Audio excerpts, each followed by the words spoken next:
Hello बच्चों, कैसे हैं आप लोग। आई होप आप स्वस्थ होंगे, मस्त होंगे और पढ़ाई में लगे होंगे। हम लोगों ने फर्स्ट पार्ट में देखा था मेल रिप्रोडक्टिव सिस्टम्स और अब हम लोग सेकंड पार्ट में देखेंगे फीमेल रिप्रोडक्टिव सिस्टम्स। चलिए स्टार्ट करते हैं।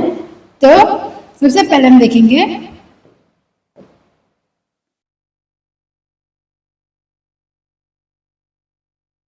Female reproductive systems.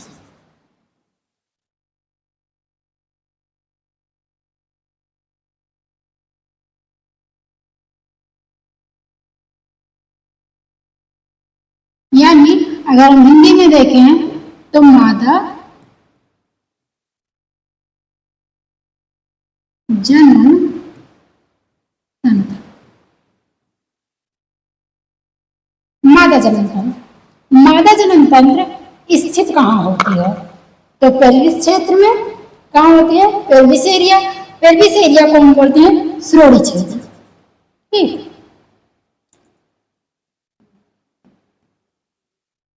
मादा जनन तंत्र श्रोणि क्षेत्र में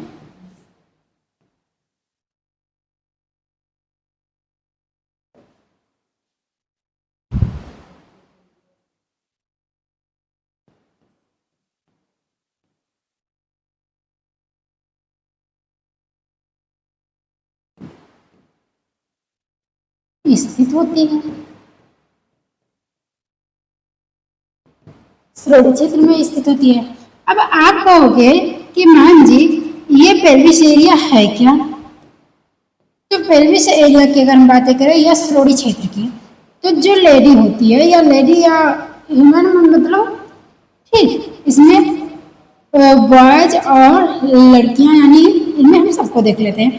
तो अगर हम इनकी बॉडी की पार्ट करें तो इनकी बॉडी कैसी होती है? ये कई भागों में बटी होती है। जैसे अगर हम बात करें तो ये होती है सिर। क्या होती है? सिर। ये होती है इनकी गर्दन यानी गिरवा बोल सकते हैं,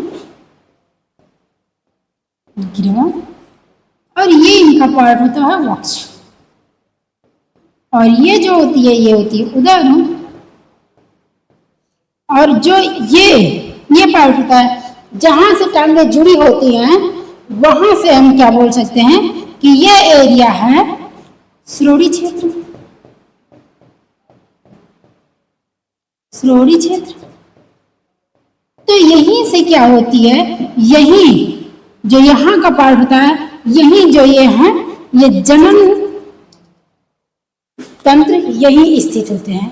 तो कोई भी पूछे कि जनन तंत्र कहाँ स्थित होते हैं तो आप डायरेक्टली बता सकते हो कि रिप्रोडक्टिव सिस्टम्स पेल्विस एरिया में प्रेजेंट होते हैं। चलिए आगे बढ़ते हैं। तो आगे अगर हम देखें कि ये है क्या, तो पहले हम स्ट्रक्चर्स बनाएंगे। मादा जनन तंत्र को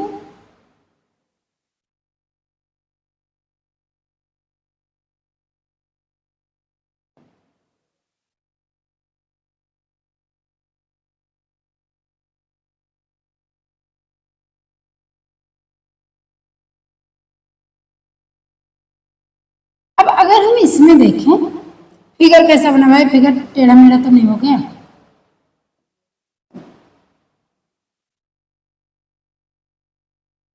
ठीक, फिगर को देखिए।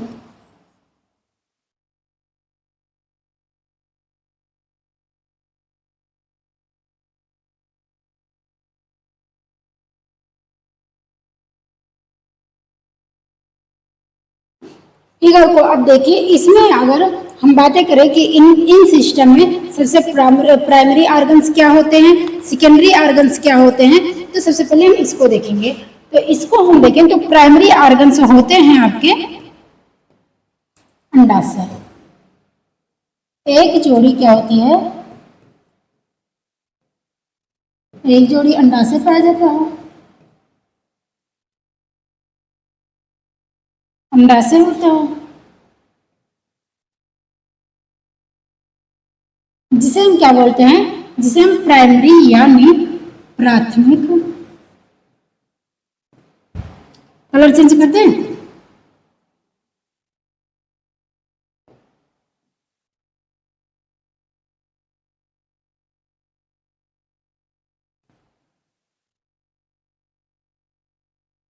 प्राथमिक अंग बोलते हैं। ठीक है, प्राथमिक अंग क्या है? तो अंडाशय। क्या है? अंडाशय।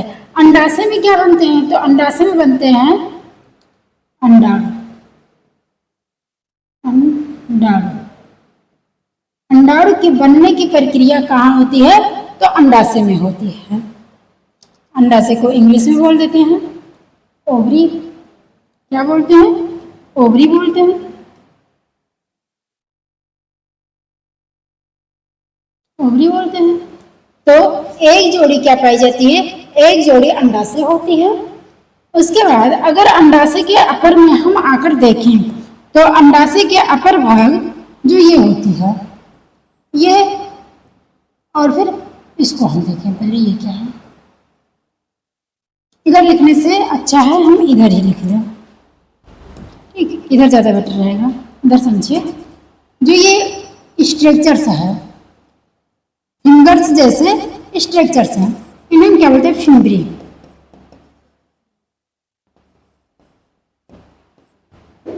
फिंगरी यानी झलरी, हिंदी में क्या बोलते हैं? झलरी बोलते हैं। झलरी कहाँ पाया जाता है? तो ये अंडाशय के अपर होता है, यानी अंडाणुओं को निकालने का काम करता है। क्या काम करता है? अंडाणुओं को अपनी तरफ खींचने का काम करता है फिंगरी, जिसे हम बोलते हैं। अब ये फिंगरी एक चौड़े भाग में ओपन होती है। अब ये चौड़ा भाग क्या कहलाता है?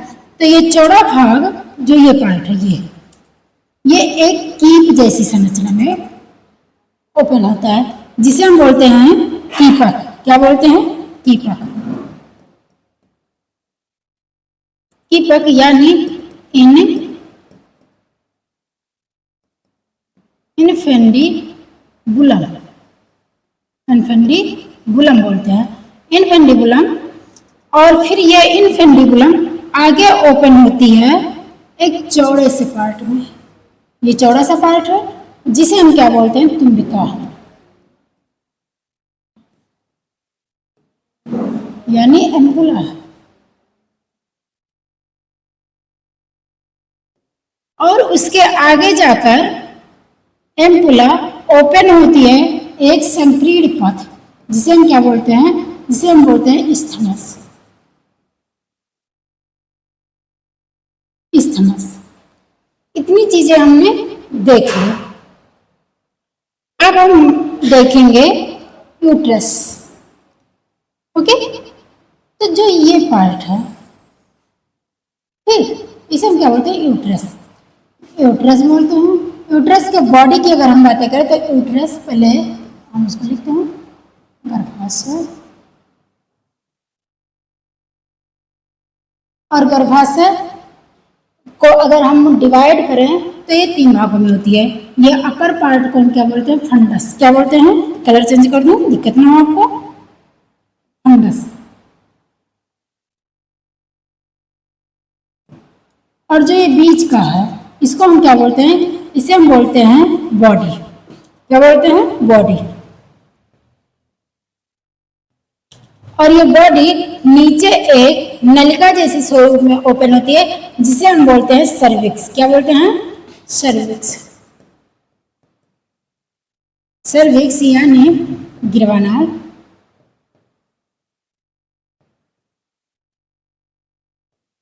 गिरवानाल ओपन होती है वेजाइना में। किसमें ओपन होती है? वेजाइना। जो पतली सी होती है इसे हम बोलते हैं वेजाइना। वेजाइना में ओपन होती है, जिसे हम बोलते हैं एवनी। अब आप कहोगे कि जो बर्थ नाल हम बोलते हैं या जन्म नाल बोलते हैं, ये क्या है? तो हम देखें कि सर्विक्स और योनि, इन दोनों नाल को जोड़कर हम क्या बोलते हैं? बर्थ नाल। बर्थ नाल, ठीक, यानी आपका क्या है? जन्म नाल। अब ये जन्म नाल है। अगर आपसे पूछा जाए कि जंग नाल हम किसे बोलते हैं, अगर सर्विक्स ऑप्शन में दिया तो सर्विक्स लगाएंगे, और अगर आपका योनि दिया है तो आप योनि लगाएंगे। दोनों भी ऑप्शंस में लगा सकते हैं किसी भी क्वेश्चन में। तो हम लोगों ने ये सारी चीजें देख ली। अभी इसमें बहुत सारी चीजें देखनी बाकी है। गर्भाशय के लेयर को नहीं देखे हम लोग, तो इसको हम अदर पार्ट में देखें और अच्छे से समझे। ये तो केवल क्या था, फीमेल का रिप्रोडक्टिव पार्ट, जिनमें हमने देखा एक जोड़ी अंडाशय होती हैं, एक जोड़ी अंडवाहिनी होती है, और एक यूट्रस होता है, एक गर्भाशय गिरवा होता है, और एक क्या होता है, योनि। अब हम इसको डिटेल में अच्छे से लिखेंगे अगले पेज में। चलिए अब देखते हैं। एक जोड़ी क्या पाया जा रहा था, एक जोड़ी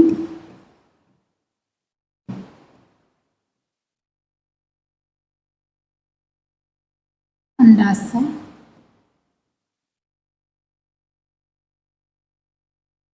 अंडाशय होता है। उसके बाद एक जोड़ी अंडवाहिनी,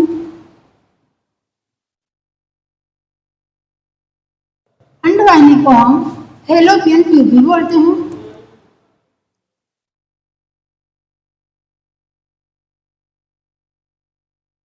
फैलोपियन ट्यूब बोलते हैं।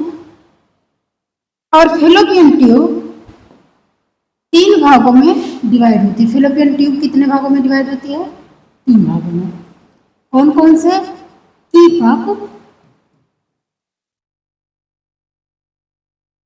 कीपक, पुंडिका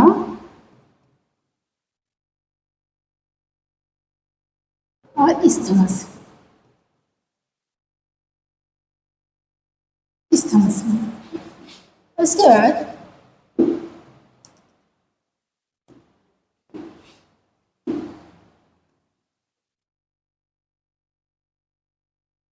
इस्थमस, उसके बाद इसमें देखने को मिलती है झिल्ली पाई जाती है।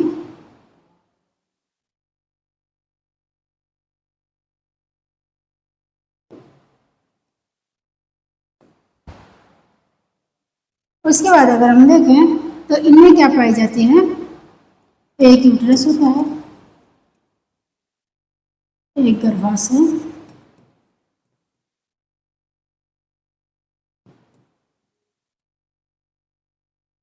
होता है। गर्भाशय 3 भागों में बटी होती है। पहले मैं इनका फिगर बना दूँ।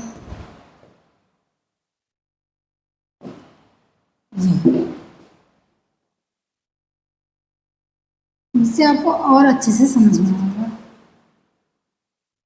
बहुत अच्छे से समझ में आएगा इससे। देखिए, इसे हम क्या बोलते हैं? अंडवाहिनी। अंडवाहिनी आपकी 3 भागों में बटी होती है। इन तीनों भागों के हम नाम लिखते हैं अच्छे से। ये 3 भाग हैं। सबसे पहले होती है इस्थमस, जिसे हम संक्रीड भी बोलते हैं। संक्रीड यानी पतली, ये रही। उसके बाद तुम्बिका, जिसे इंग्लिश में बोलते हैं एम्पुला। एम्पुला ये चौड़ी सी भाग होती है जिसे हम क्या बोलते हैं? एम्पुला। उसके बाद आती है कीपक, ये पार्ट है कीपक। ओके, अब आगे एक ही बचता है, एक को हम बोल देते हैं झिल्ली।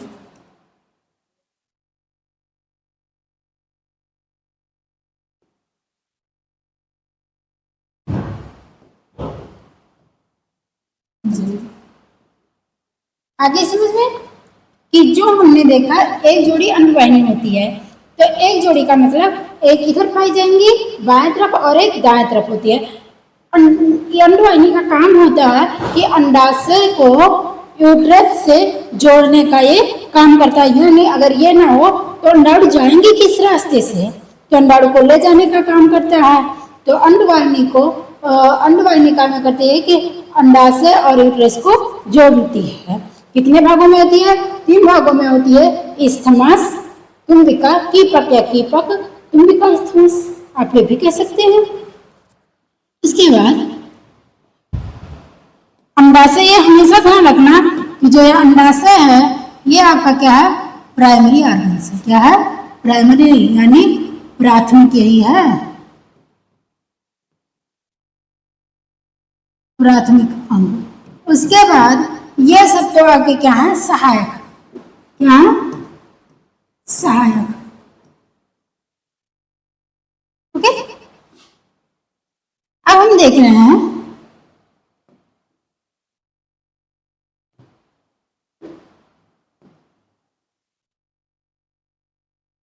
गर्भाशय होता है। गर्भाशय की कितनी भित्तियों में बटी होती है? तो गर्भाशय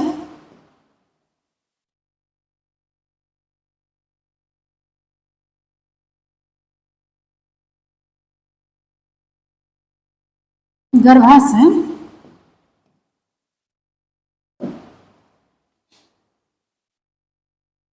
3 भागों में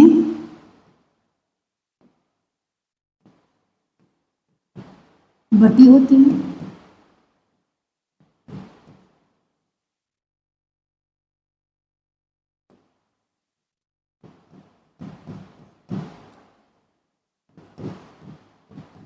बटी होती है।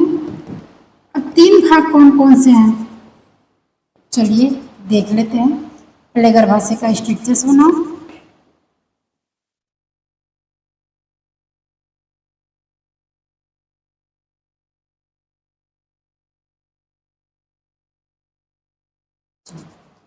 अपर भाग क्या कहलाता है? फंडस। ये बीच वाला पार्ट क्या कहलाता है? बॉडी यानी काया, ये शरीर बोल सकते हैं काया। ये वाली, ये नीचे पतली वाली नलिका जिसे हम क्या बोलते हैं? पतली वाली नलिका जिसे हम बोलते हैं गिरवा। ठीक, गिरवा बोलते हैं, गिरवा नाम बोलते हैं।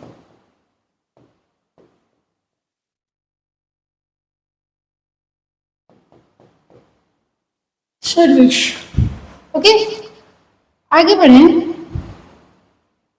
तो आगे अब हम देख रहे हैं किसके बारे में पढ़ना है? गर्भाशय की भित्तियों के बारे में। तो गर्भाशय 3 भित्तियों से बंधी होती है। ठीक, कितनी लेयर पाई जाती है? 3।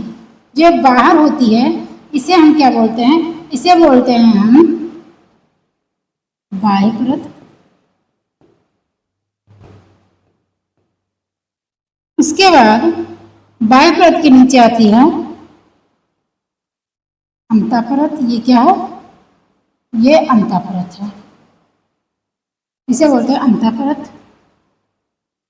सॉरी, इसे हम क्या बोलते हैं? जो ये है इसे हम क्या बोलते हैं? इसे बोलते हैं हम मध्य परत।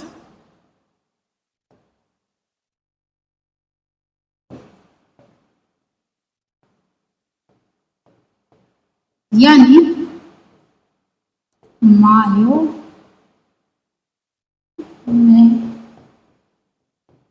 मेट्रियम, यह है एक्टोमेट्रियम।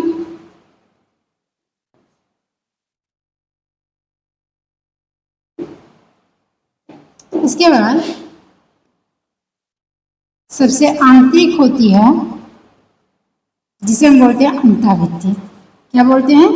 अंतःभित्ति बोलते हैं। जो हर मंथ ब्रेकडाउन होती है इसे हम बोलते हैं अंतःभित्ति।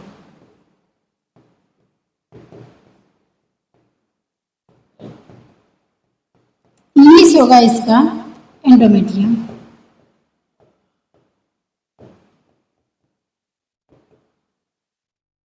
ठीक, तो हम लोगों ने क्या देखा? यह है गर्भाशय की परत। ये क्या है? गर्भाशय की परत से परत कितनी होती है? 3 होती है। बाह्य परत, मध्य परत, अंतः परत। और इसको मध्य को पेशीय भी बोलते हैं। क्या बोलते हैं? पेशीय बोलते हैं। ठीक। उसके बाद ये सारी कंडीशंस देख ले। इनमें कहीं किसी को दिक्कत? कि अगर हम बात करें कि स्त्री के जन्म तंत्र की, तो हम लोगों ने जन्म तंत्र में क्या क्या देखा कि स्त्री का पूरा जन्म तंत्र को देखा। किस एरिया में होती है? पेल्विस एरिया में होती है। इनमें क्या होती है? एक जोड़ी अंडाशय होती है जिन्हें हम प्राथमिक अंग बोलते हैं। क्यों? क्योंकि यही अंडाणु बनाने का काम करती है। उसके बाद एक जोड़ी अंडवाहिनी देखे। अंडवाहिनी को हमने देखा कि ये 3 भागों में बटी होती है और ये अंडाशय से यूट्रस को जोड़ने का काम करती है। अंडाशय से लेकर गर्भाशय को जोड़ने का काम कौन करती है? अंडवाहिनी करती है। अंडवाहिनी 3 भागों में बटी होती है, कीपक, तुम्बिका, एम्पुला। उसके बाद हमने देखा यूट्रस को। तो यूट्रस एक होता है जिसे भूमि भी बोलते हैं, गर्भाशय बोलते हैं इंग्लिश से। तो यूट्रस है ये। इनको देखे तो इनकी बॉडी कैसी थी? एक फंडस थी, एक बॉडी थी और एक गिरवा नाल, 3 भागों में बटी हुई थी। इनके लेयर की जब बातें करें तो लेयर इनकी क्या थी? गर्भाशय की 3 लेयर थी, एक्टोमेट्रियम, मायोमेट्रियम और इंडोमेट्रियम। अब इन सब का कार्य समझिए। मैं कार्य समझा दे रही हूं। जैसे अंडाशय था, अंडाशय। अगला पेज ले लेते हैं।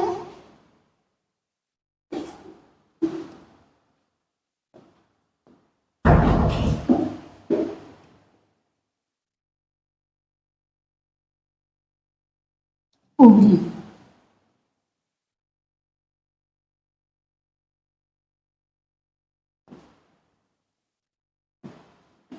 ये प्राथमिक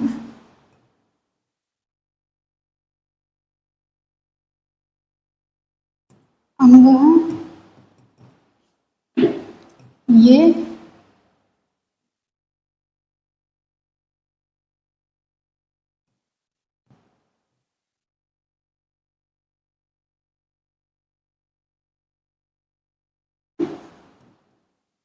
अंडाणु बनाते हैं। कितनी होती है? एक जोड़ी। कितनी होती है? एक जोड़ी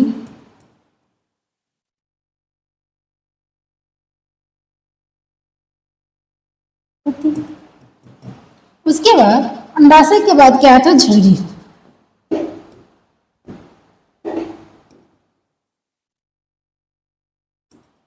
दूसरा था झिल्ली।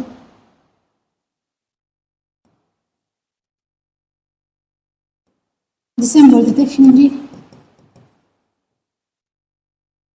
फ्यूरी। अब देखो फ्यूरी काम क्या करते हैं। फ्यूरी की अगर हम बातें करें,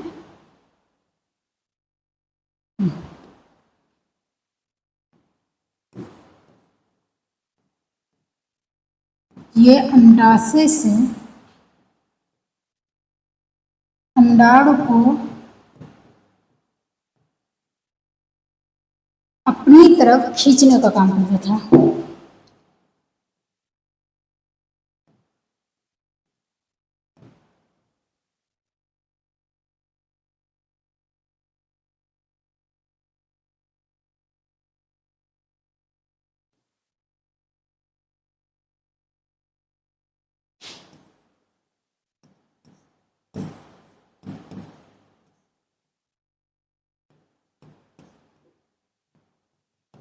ओके। स्ट्रक्चर्स भी देख के चलो। ये रहे, ये रहे। ओके। और उसके बाद हम देखते हैं तीसरा क्या है? कीपक। कीपक।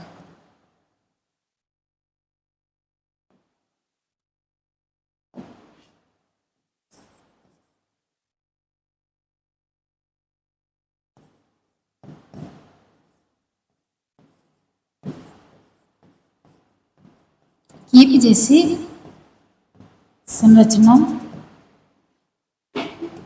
होती है।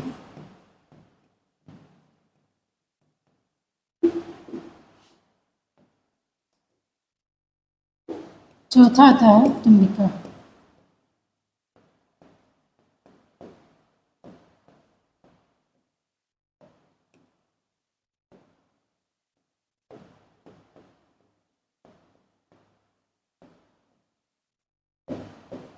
तुम्बिका, तुम्बिका क्षेत्र में, तुम्बिका यह एक चौड़ी भाग है। ये एक अंडवाहिनी की चौड़ी सी भाग होती है जहां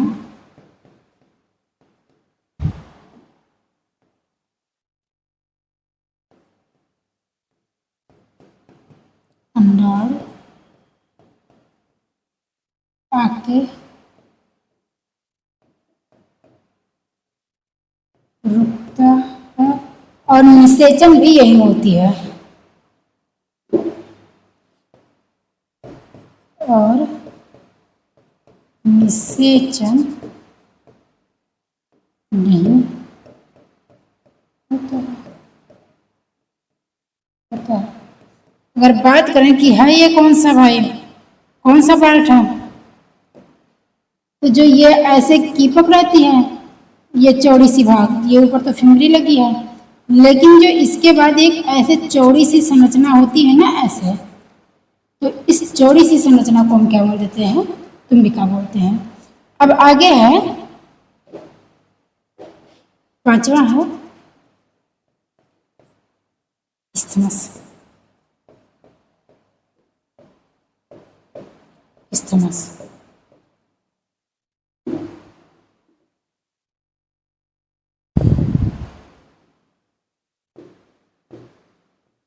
या पतली संकीर्ण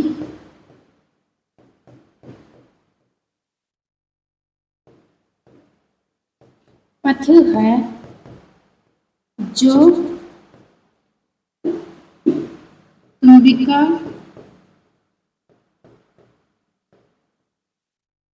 तुम्बिका को गर्भाशय से जोड़ती है,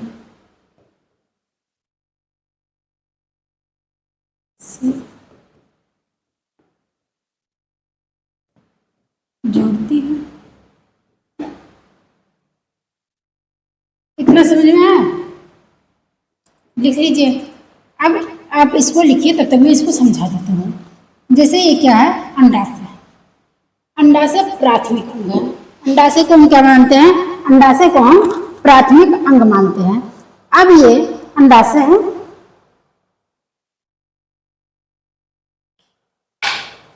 चलिए समझते हैं। ये क्या है, ये अंडाशय है। अंडाशय को ऊपर से फिमरी पकड़े है, क्या करे है, पकड़े है, और ऐसे से करती रहती है। और ये इसमें जो ओवम बनते हैं या जो अंडाणु बनते हैं उसको अपनी तरफ खींचने का काम करती है। ये खींचती है और उसके बाद ये फिमरी एक चौड़े से भाग से जुड़ी होती है, जिसे हम क्या बोलते हैं, कीपक बोलते हैं। क्या बोलते हैं, कीपक बोलते हैं। और ये कीपक एक जाकर चौड़ी सी भाग में और ओपन होती है, जिसे हम क्या बोलते हैं, तुम्बिका। तुम्बिका में आकर ओवम 24 घंटे रुकते हैं, और अगर ये स्पर्म का वेट करते हैं। स्पर्म अगर इनको नहीं मिलता है तो ये होते क्या, 24 घंटे के बाद डिस्ट्रॉय हो जाते हैं, यानी ये टूट जाते हैं, और जिसे हम क्या बोल देते हैं, मेंस्ट्रुअल साइकिल से बोल देते हैं। और अगर बात करें कि स्पर्म आते हैं तो निषेचन कहाँ होता है, तो ये तुम्बिका क्षेत्र में ही होता है। आता है इस्थमस। इस्थमस में क्या होता है, इस्थमस बहुत पतली संकीर्ण पथ होती है जो तुम्बिका से यूट्रस को जोड़ने का काम करती है, गर्भाशय का काम। चलिए आगे बढ़ते हैं। अभी एनसीईआरटी पढ़ा देंगे ना तो एकदम कंप्लीट हो जाएगा सब। गर्भाशय, गर्भाशय, यूट्रस, ठीक। यूट्रस क्या होता है,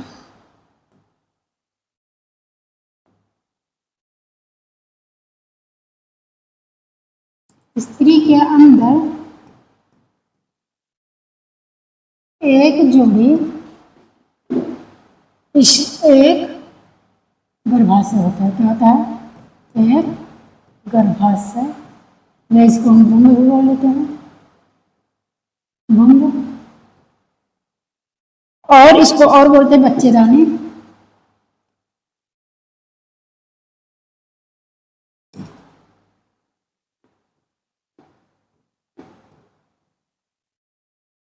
बच्चेदानी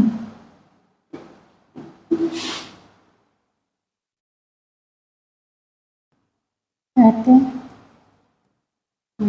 स्त्री के अंदर एक गर्भाशय होता है जिसे हम गर्भाशय भ्रूण बच्चेदानी कहते हैं। इसमें बच्चे यानी शिशु अगर बोलते बच्चे बोलते, इसमें क्या होते हैं? रहते हैं।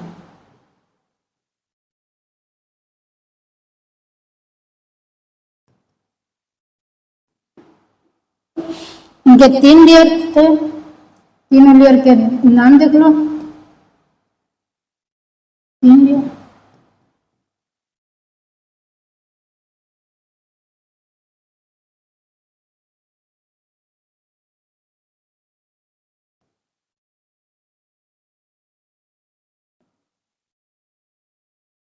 एक क्या था? मेन इनमें काम कौन करता है? अंतःवित्ती के बारे में क्वेश्चंस पूछे जाते हैं। अंतःवित्ती को सबसे पहले अंतःवित्ती हर महीने टूटती है।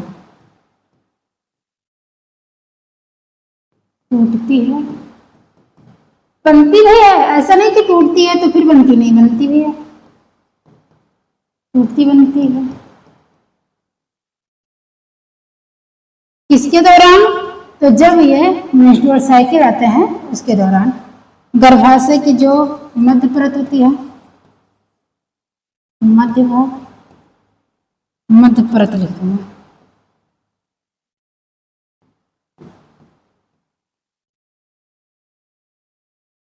यह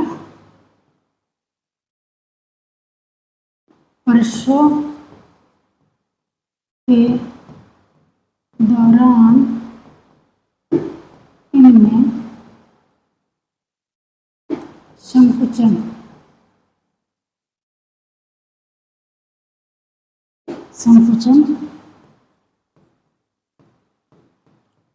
होता है। कौन सी एक हार्मोन निकलती है? ऑक्सीटोसिन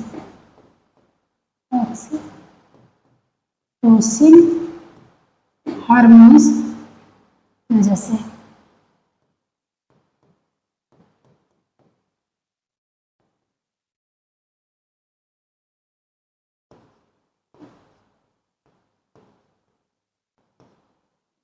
ये क्या होती है कि जो अंतःवित्ती होती है, हर मंथ जब मेंस्ट्रुअल साइकिल आते हैं तो क्या होती है? ब्रेक डाउन होती है। एनसीईआरटी लाइन बाय लाइन पढ़नी है। चलिए देखिए, स्त्री जनन तंत्र क्या है? ये स्त्री जनन तंत्र। स्त्री जनन तंत्र में गर्भाशय होती है, ये गर्भाशय है, ये मूत्राशय है, और ये क्या है? जघन संघान है, और उसके बाद ये मूत्र मार्ग है। भगसेप क्या है? हृदभगसेप, भगभगोष्ठ और योनि द्वार। ये आपकी क्या है? ये है आपकी बाह्य ज्ञानेंद्रिय है। उसके बाद गुदा है, ये रही योनि, मलाशय, ये मलाशय रहा, और ये गर्भाशय गिरवा रहा। इसको और डिटेल में हम आगे पढ़ते हैं। आइए, ये रहा, देखिए स्त्री जनन तंत्र यानी फीमेल रिप्रोडक्टिव सिस्टम्स। स्त्री जनन तंत्र के अंतर्गत एक जोड़ा अंडाशय, ओवरी के साथ साथ एक जोड़ी अंडवाहिनी होती है। अंडवाहिनी हम लोगों ने देखा कि अंडवाहिनी कैसी होती है? 3 भागों में बटी होती है। मेरे अंडवाहिनी ने लिखा, और ये 3 भागों में बटी है, कीपक, एम्पुला, तुम्बिका। फिर ये किसमें बटी है? कीपक, तुम्बिका, स्थिमस। ये जो कीप जैसी स्ट्रक्चर्स आपको दिखाई दे रही है, इसे हम बोलते हैं कीपक, और जो ऊपर थोड़ी सी चौड़ी हुई स्ट्रक्चर दिखाई देती है जिसे हम तुम्बिका बोलते हैं। और ये संक्रिय पथ जो काम क्या करती है? तुम्बिका को यूट्रस से जोड़ने का काम करती है। पतली पथ होती है जिसे हम संकीर्ण पथ बोलते हैं। एम्पुला में क्या होता है? फर्टिलाइजेशन से। एम्पुला में क्या होता है? निषेचन एम्पुला में ही होता है। ठीक, आगे पढ़ते हैं। उसके बाद एक गर्भाशय होता है। ये रहा गर्भाशय, इसको पहले मैं जगह करके, ये रहा गर्भाशय। ठीक, गर्भाशय को बुंब, फंडस, बच्चेदानी भी बोलते हैं। बच्चेदानी भी कहते हैं। अब ये अगर फंडस की बातें करें, फंडस किसे बोलते हैं? तो फंडस, ये अपर वाले पार्ट को हम क्या बोलते हैं? फंडस बोलते हैं। और जो ये बीच वाला पार्ट होता है इसे हम गर्भाशय गुहा या हम बॉडी बोलते हैं। बॉडी बोलते हैं। और ये पतली हुई स्ट्रक्चर से हम क्या बोलते हैं? गर्भाशय गिरवा बोलते हैं। यानी गर्भाशय की अगर हम पार्ट की बातें करें तो फंडस, गर्भाशय गुहा यानी बॉडी, और सर्विक्स यानी गिरवा नाड़ी में ओपन होती है। एक गर्भाशय गिरवा भी होती है, ये हम लोग ने देखे। तथा योनि, वेजाइना, जो ये पार्ट है, ये नीचे का पार्ट है, इसे हम क्या बोलते हैं? इसे हम बोलते हैं योनि। बाह्य जननेंद्रिय, एक्सटर्नल जेनिटेलिया शामिल होते हैं। एक्सटर्नल को हम आगे पढ़ेंगे, जो श्रोणि क्षेत्र में स्थित होते हैं। श्रोणि क्षेत्र क्या है? तो श्रोणि क्षेत्र जहां से आपका उधर खत्म होता है और टांगे जुड़ती हैं, इस पार्ट को हम क्या बोलते हैं? इस पार्ट को हम बोलते हैं श्रोणि क्षेत्र। जिनको जिनको श्रोणि क्षेत्र समझ में नहीं आती है उनको मैं समझा देती हूँ। और क्या करूंगे? ये सिर रहा, ये गर्दन रहा, ये वक्ष पार्ट रहा, और ये उधर पार्ट रहा। मैं लिख देती हूँ उधर, वक्ष, गर्दन, सिर, और ये क्या रहा? इसे हम बोलते हैं श्रोणि क्षेत्र। यह पेल्विस एरिया, जहां से पेट खत्म हुई और आपकी कमर वाली पार्ट बोल दे और जहां से टांगे जुड़ती हूँ उस पार्ट को हम क्या बोलते हैं? श्रोणि क्षेत्र। और जनन तंत्र यही स्थित होते हैं। उसके बाद क्या होती है? जनन तंत्र के ये सभी अंग एक जोड़ा स्तन के साथ भी, स्तन को भी हम किस में मान लेते हैं? जनन तंत्र में ही मान लेते हैं, के साथ संरचनात्मक तथा क्रियात्मक रूप से संयोजित होती है। अब देखो इस स्ट्रक्चर्स को देखो। अच्छा, ऐसे देखो, ज्यादा दूर ना जाओ, इसे देखो।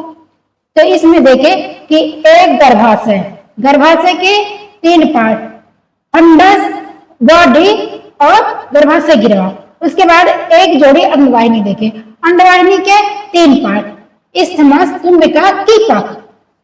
फिर आगे देखे कीपक एक फिम्बरी जैसे स्ट्रक्चर जिसे हम झिल्ली बोलते हैं, वो उससे जुड़ी होती है। झिल्ली काम क्या करती है? इस अंडाशय में जो अंडाणु बनते हैं उनको अपनी तरफ खींचने का काम करती है। और एक जोड़ी क्या होती है? अंडाशय। अंडाशय क्या है? प्राथमिक अंग है। प्राथमिक अंग हम इन्हीं को मानते हैं। जैसे आप अगर किसी के यहाँ शादी में गए हो तो प्राथमिक कौन रहेगा? दूल्हा ही तो रहेगा, या दूल्हे के मम्मी पापा, क्योंकि दूल्हे को उन्हीं ने ही तो बनाया। तो ऐसे अंडाशय सबसे प्राथमिक है। अंडाशय अगर अंडाणु ना बनाया तो मामला खत्म ही समझो। ठीक, तो प्राथमिक कौन है? प्राथमिक आपके कौन है? अंडाशय ही है। और उसके बाद गर्भाशय के तीनों लेयर को देख लो। अंतःभित्ति जो हर मंथ टूटती है, जिसे जब पीरियड्स आते हैं तो हर मंथ यही टूटती है, तभी इतने पेन होते हैं और इतने ज्यादा ब्लीडिंग भी होती है। दुख दर्द केवल इसी के टूटने से ही होती है। पेशीय, जिसे हम मध्य भित्ति भी बोल सकते हैं, ये क्या होती है? इसमें संकुचन होते हैं। क्या होते हैं? संकुचन। जब क्या होता है? बेबी को बाहर आना होता है, प्रेग्नेंट लेडी में प्रसव के दौरान इसमें संकुचन होते हैं, बहुत ज्यादा संकुचन होते हैं, जिससे बेबी क्या हो? बाहर आ जाए। और जो ये रहा परिगर्भाशय, ये तो बाहरी है, सुरक्षा ही करेगा। आगे बढ़ते हैं।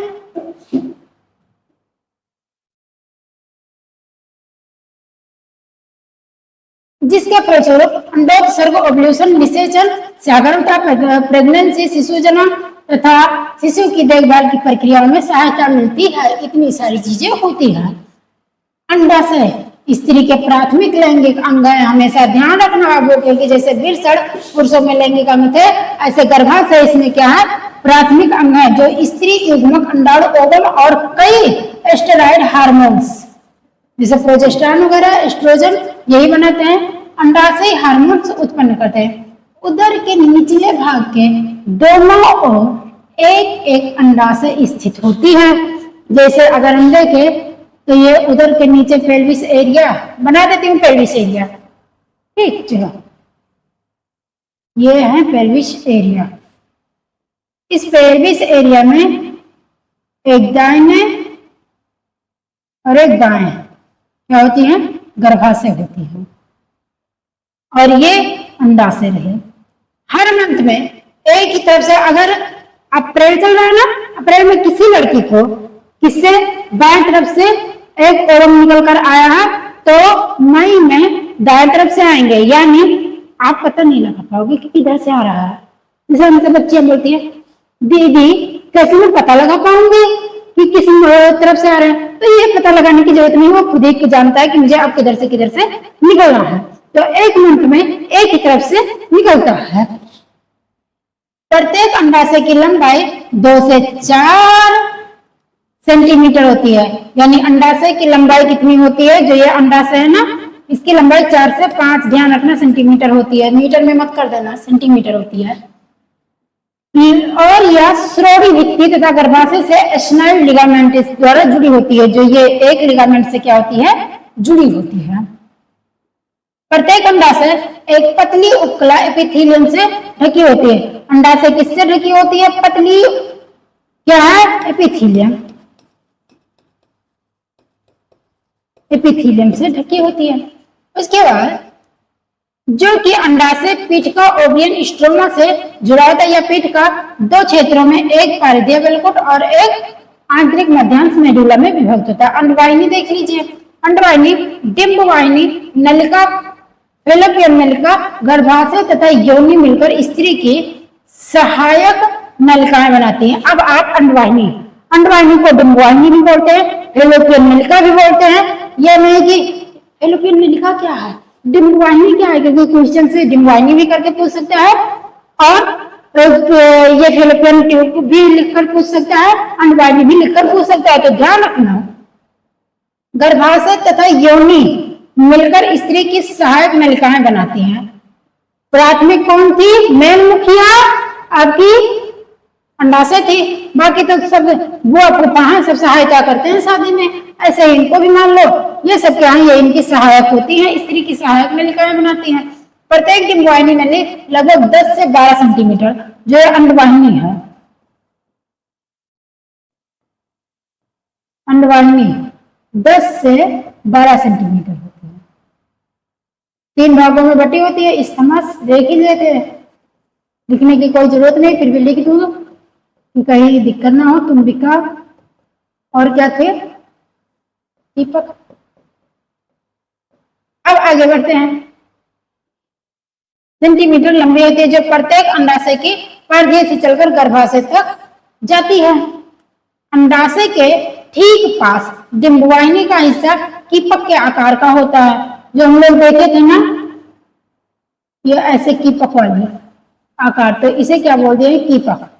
कीपक वाली आकार से का हिस्सा आकार का होता है, जिसे हम कीपक या इनफेंडिबुलम कहा जाता है। इस कीपक के किनारे उंगली सदृश संरचना होती है, ये उंगली सदृश संरचना होती है, जिसे हम क्या बोलते हैं, संरचना होती है, जिसे झालर बोलते हैं।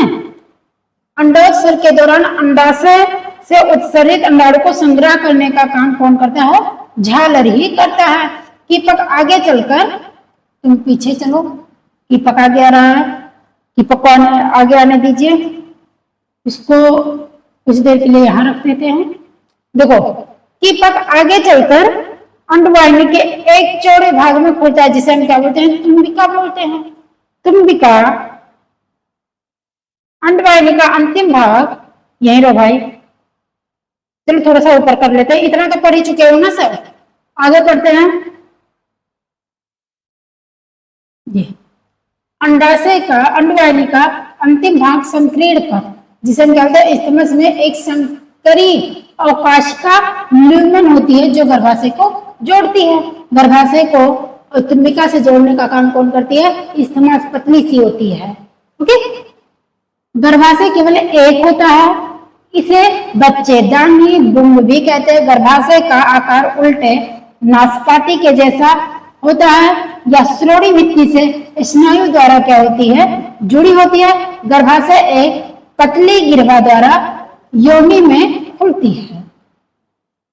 जैसे ये गर्भाशय है, गर्भाशय पतली, ये गिरवा रही और ये नीचे क्या रही? योनि रही। इसके द्वारा ये खुलती है। गिरवा का गुहा को गिरवा नाल या सर्वाइकल कैनाल बोलते हैं, जो योनि के साथ मिलकर जननाल या बर्थ कैनाल की रचना करती है। ठीक, जैसे ये सर्विक्स रही और ये वेजाइना यानी योनि रहे। दोनों कैनाल को जोड़कर हम क्या बोल देते हैं? बर्थ कैनाल या जन्मनाल बोलते हैं। ठीक, जन्मनाल बोलते हैं। गर्भाशय की भित्ति उत्तकों की 3 परतों से बनी होती है। बाह्य भित्ति पतली झिल्लीमय स्तर को परिगर्भाशय यानी पेरिमेट्रियम, फिर उसके बाद नीचे मोटी चिकनी पेशी होती है जिसे हम क्या बोलते हैं? गर्भाशय पेशीय स्तर मायोमेट्रियम बोलते हैं, और आंतरिक ग्रंथिल होती है जिसे हम गर्भाशय की अंता एंडोमेट्रियम कहते हैं, जो गर्भाशय गुहा को क्या करती है? अस्थिरित करती है। ठीक, देखो आर्थ चक्र यानी मेंस्ट्रुअल साइकिल के दौरान गर्भाशय अंता स्तर में चक्रीय परिवर्तन होता है। चक्रीय परिवर्तन के दौरान ये टूटती है, और टूटती है तो बहुत ज्यादा ब्लीडिंग भी होती है और पेन भी होता है। ठीक, आगे, जबकि गर्भाशय पेशीय स्तर में प्रसव के समय काफी संकुचन होता है, और संकुचन होता है स्त्री के बाह्य ज्ञानेंद्रिय को हम लोग कल देखेंगे, और आज हम लोग ने इनके आंतरिक परत को देख लिया। कल हम लोग देखेंगे स्त्री के बाह्य ज्ञानेंद्रिय को, कि देख ले, रहने देते हैं कल के लिए। तो पढ़ते रहिए, मुस्कुराते रहिए और याद भी करते रहिए। ऐसा नहीं कि याद नहीं करनी, याद भी करते रहिए। चलिए मिलते हैं कल लेकर स्त्री के बाह्य ज्ञानेंद्रिय के बारे में। ओके।